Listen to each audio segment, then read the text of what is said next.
manageable by Yuko Yamashita.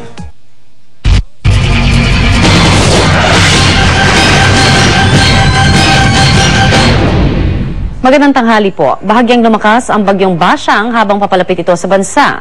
Huling namataan ng pag-asa ang Tropical Depression na Bashang sa layo na 570 kilometro sa hilagang silangan ng Virac, Catanduanes. May taglay na itong lakas na 65 kilometro kada oras at may bugso na 80 kilometro kada oras. Kumikilos pa rin ito at pakanluran, hilagang kanluran sa bilis na 22 kilometro kada oras. Inaasahan itong tatama sa lupa sa bahagi ng Aurora at Isabela bukas ng gabi.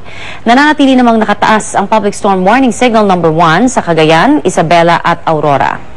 Sa ibang balita naman, sumunod na sa oil price rollback ang kumpanyang Total. Simula alas 6 ng umaga kanina, piso at 50 sentimo ang bawas presyo ng Total sa kada litro ng kanilang diesel at gasoline.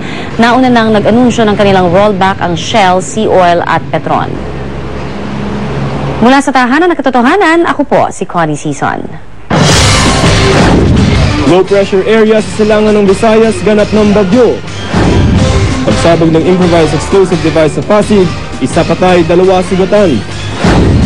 At three-time World Boxing Champion Ana the Hurricane Hulaton, masaya sa kanyang unang pagbisita sa bansa.